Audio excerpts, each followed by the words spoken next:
Okay, everybody, we're going to go on to the second part of this lesson, and we're going to look actually at the answers of, let me just look at this again, a matter of ethics. I'm going to go through a little bit in the booklet first, read a few things, and then we will get to the answers. Here we go. Okay, dilemmas. Situations in which there is no easy answer. In most dilemmas, every choice has negative consequences. So what we're going to do is I'm going to read the next part on here, and then I'm going to go over what's on the assignment. Okay, the answers. So the first one we dealt with was the 9 people, prisoners with the extremist. Number 1 answer, while justice-loving people would never sacrifice an innocent person's life to save their own hide, UBC philosopher Paul Russell says this well-known case isn't that easy. Russell leans toward the utilitarian idea that the consequences of actions matter. It makes a difference how many people would live as a result of one dying. However, Russell says one of the important things to learn from this horrendous scenario is that certain ethical choices should never be easy but require struggle over one's principle. Okay, the number 2 one, the staff at an office take up a collection for the food bank. Since the money was donated to the food bank, not the employee, Langara College philosophy instructor Dale Beyerstein says it shouldn't go to the colleague who is down on her luck. If the colleague doesn't want a special office collection taken for her, she'll have to go to the food bank herself.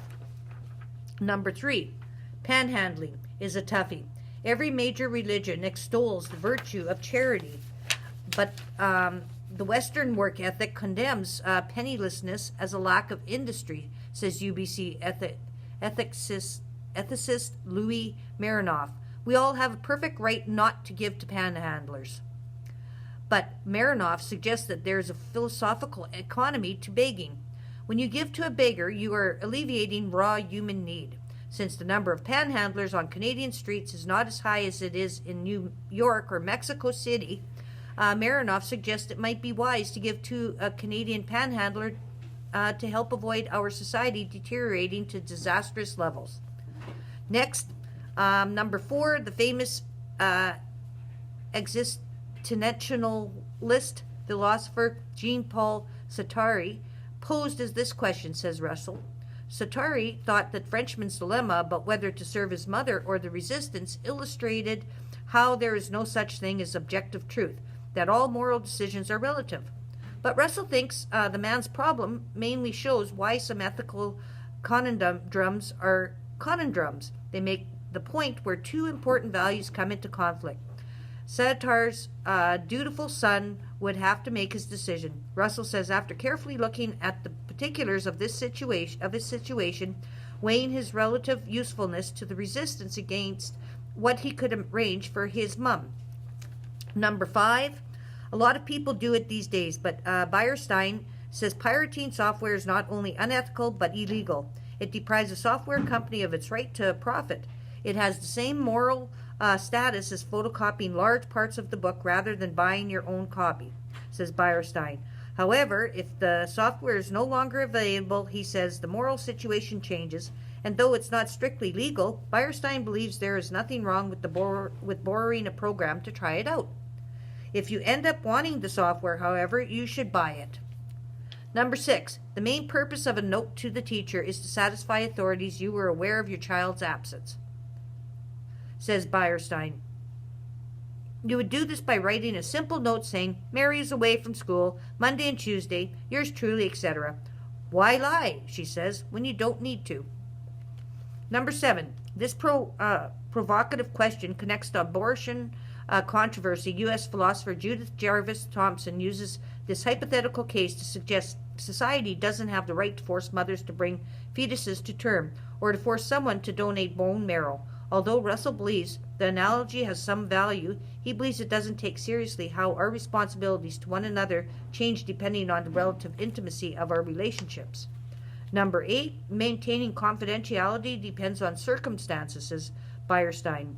If a group's commitment to confidentiality is aimed at preserving the privacy of individuals, you should respect the right to privacy. However, if confidentiality is designed simply to preserve the board's bargaining position, perhaps over how much it's willing to pay to buy a piece of property, Beierstein says you would not be violating the board's trust if you talked to your spouse and asked him to keep the matter confidential. Number 9. The public has a right to know how charitable funds are handled, says Beierstein. You should consult with officers of the charity before giving an interview to the press. But when you do, it's appropriate to emphasize how the theft problem is under control and there is no loss to charity. Number 10, say goodbye to the CD player. Writer's well-known U.S. philosopher Peter Singer, in Famine, Affluence, and Morality, Singer says, we are all morally required to give up trivial things to provide major advantages for someone else. Our obligation to those in dire need is too strong to leave to whims of charity, says Singer Russell.